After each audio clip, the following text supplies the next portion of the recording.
Cumbernauld, the place many of us call home. We tend to think of Cumbernauld as a new town, a place with not much history, but that couldn't be further from the truth. For example, did you know that the town is named after the Gaelic Cumbernauld, which means meeting of the streams? There are two theories about this name. One is that it is a reference to the meeting point between the Redburn and the Bogstank streams in Cumbernauld Glen. The other theory is that the name is about Cumbernauld being a watershed, as its streams flow both west to the River Clyde and east to the River Forth.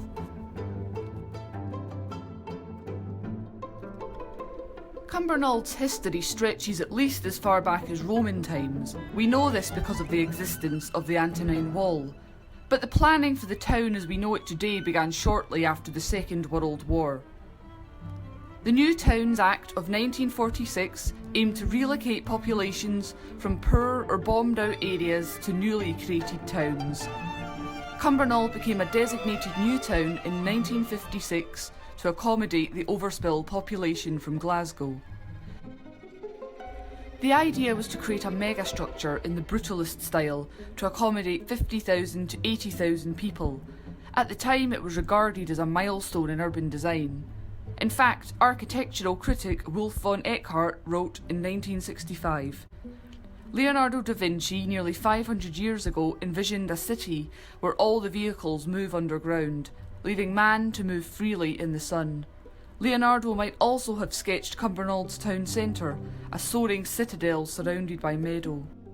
This refers to the fact that Cumbernauld town centre is surrounded by satellite neighbourhoods, with each one connected to the centre by pathways so that residents can easily walk there. The original settlement that Cumbernauld was built around is believed to have been started under the shelter of the Antonine Wall.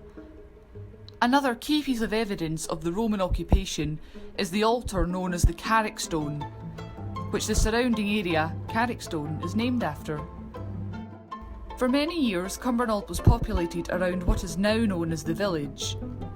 There was a medieval castle just a short walk away, surrounded by its own park grounds. The castle frequently hosted royalty, including Mary Queen of Scots, who is said to have planted a chestnut tree in the grounds of Cumbernauld Park. She is also said to have planted a yew tree at Castlecary Castle, which still grows there to this day. The grounds were famous for their white cattle, which were hunted in the forest.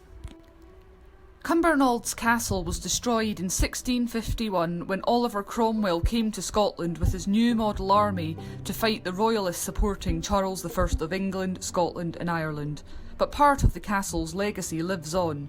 The stonework of the current Cumbernauld House was salvaged from the castle ruins. Cumbernauld House was built and designed by the famous Scottish architect William Adam. It was constructed in 1731 on the site of the old castle. One of its claims to fame is that a retreating Jacobite army was billeted there for a night. The town began to spread as the weaving industry of the village was supplemented by mining, as travel across Scotland became easier due to the creation of the Forth and Clyde Canal and the railways being constructed. Now, back in time. Back in the days when white cattle still roamed the grounds of Cumbernauld Park, the world was a very different place, and people did not have science to explain why things happen. Today we take for granted that night turns to day because the earth is spinning, and that winter turns to spring because we are moving around the sun. But our ancestors did not have this knowledge, and folklore was one way of making sense of the world around them. By creating deities who control the weather, our ancestors were perhaps trying to give meaning and reason to what might otherwise seem like random and terrifying events. Folklore can take many different forms, but generally it's the traditional beliefs, customs and stories of a community passed through the generations by word of mouth. Folklore often contained a warning or a moral, but there were other messages too. Folklore could be a way of teaching about the plants and animals around us, but sometimes the stories did more harm than good. For a long time, hedgehogs were killed all over Scotland because it was believed they stole milk from cows in the night. This was possibly due to farmers seeing hedgehogs scuttling away from the cows in the dawn light. Other tales had a grain of truth. Choughs were long persecuted as it was believed they could start fires with their red beaks, and their red legs were marks of the devil. Every time a house or a barn caught fire, the local choughs would be blamed, and they were soon driven to near extinction. The belief may seem ridiculous to us, except we now know that choughs will collect smoking embers from fires and use them to make a smoke bath, which helps clear parasites out of their nests and feathers. Many choughs probably did nest in the thatched roofs of houses or the dry timbers of barns, and a smoking ember thrown out of the nest might actually have been responsible for some fires. Some tales serve an important purpose in reinforcing a lesson. For example, many tales are told of bluebells and how they are protected by the fairies. To pick a bluebell and bring it into the house was believed to be certain death in many parts. Now, while the existence of fairies or otherworldly presences is debatable, what better way to remind a person to be careful while foraging, because bluebells are highly toxic and could have deadly consequences if consumed. This tale is an important reminder to be sure about what you are picking before you eat it. Make sure it's not a fairy-protected bluebell. Speaking of fairies, the sudden appearance of a ring of mushrooms was a sure sign of a dance the evening before. These rings would seemingly appear overnight or travel from one location to another with no clear rhyme or reason. It was believed that a terrible fate awaited anyone who dared to enter the ring. Some tales warned you would die young, others said you would be transported to the fairy realm and become invisible to the mortal world. You might also lose an eye for your foolishness. Either way, you will be forced to dance around the ring until you die of exhaustion or madness. To avoid this terrible fate, you can take specific measures. One of them is running around the ring 9 times. 9 times only, not 10. 10 is too many and will undo the procedure. Now, looking specifically at Cumbernauld, are there any local legends? Well, in the National Museum there is a naturally perforated pebble of greenstone which was hung up in a byre in Cumbernauld to protect the cattle from witchcraft. This stone is suspected to be what was known as a mare stone. Among the Teutonic races there was a belief that nightmares were caused by a wicked hag named Mara. The Mara was also in the habit of taking horses out of their stables during the night and riding them about, and horses so ridden were found in the morning with tangled manes and bodies dripping with sweat. A self-hold stone or naturally perforated pebble hung about the bed or the stable was sufficient to keep the Mara at a distance. Another piece of folklore associated with Cumbernauld is the healing powers of rowan bark. Rowan trees have a special place in Scottish folklore.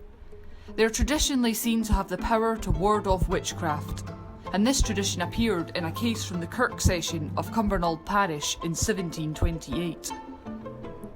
Mary, George and Alexander Starks were accused of using charms as antidotes to bodily disorders. George and Alexander confessed they went to the wood on the Lord's Day and brought back the timber of a rowan tree, which Mary boiled and gave the juice of it to her daughter to drink. Mary claimed she gave it not as any charm for witchcraft, but merely as a drink that might do good for her daughter's health. The session found them guilty of Sabbath breaking, but they were given the chance to atone. They were told they would be rebuked before the public congregation 3 weeks later, where they were required to give satisfying evidence of repentance. Not all folklore is confined to the distant past though. There are some more recent stories from in and around Cumbernauld, strange happenings that cannot be explained. Legend has it that a man of unkempt appearance and poor manners roams the woods of Greenfalds. He hides behind trees and jumps out, scaring small children and old ladies. But nobody knows why he does this, and perhaps we never will. There are also rumours that Cumbernauld House might be haunted, with reports of footsteps and slamming doors. There's even a theory about who's doing the haunting, a story which takes us back to the days of Mary Queen of Scots, back when the old castle was still standing. During one of the Queen's visits, the Great Hall collapsed, killing 7 or 8 servants. Mary took it upon herself to go down to the local village to give her sympathies to the families. But could those servants to this day be haunting the grounds of the old castle? Another local story involves the devil himself. 2 men were walking home from the pub in Cumbernauld village via the glen. As they were walking, they met a man in a trench coat who stopped them and asked for a light for his cigarette. But as they went to give him the lighter, one of them looked down and saw that the man had cloven hooves where his feet should have been. The men fled in terror. Some might say they had a few too many drinks, or perhaps they really did meet the devil himself in Cumbernauld Glen. The thing about folklore is it evolves over time as our understanding of the world around us grows.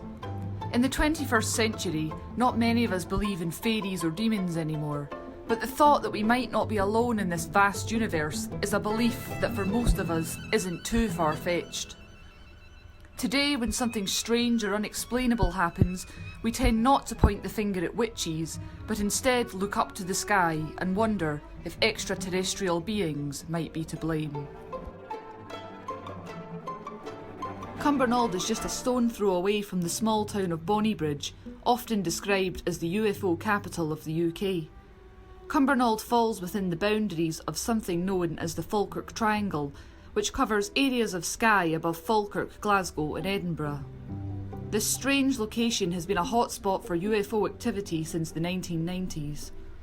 In fact, in October 1997, legend has it that Councillor William Buchanan of Falkirk District Council was so convinced that something strange was going on that he wrote to then Prime Minister Tony Blair, appealing for an investigation. The Ministry of Defence, however, said it was satisfied there was no evidence that the UK's airspace might have been compromised by hostile or unauthorised foreign military activity.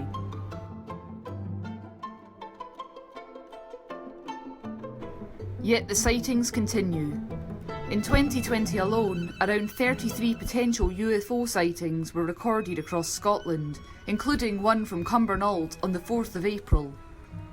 Reports say that the witness was driving from Annethill to Cumbernauld when he noticed a very bright light in the sky, off to the side of the road. He watched it for over 5 minutes as the object changed from an orb to a cylinder with moving lights. It made no notice and then disappeared, leaving a circle of red and white. Research found that Lanarkshire was the most popular area in Scotland for UFO sightings, with a total of 9 reports recorded over the year. Perhaps there is a reasonable explanation, or perhaps there really are beings like us out there with civilisations far more advanced than Cumbernauld. Do you know any local legends? We'd love to hear about it. Thank you for watching, and if you know any stories from in and around Cumbernauld, make sure and let us know in the comments.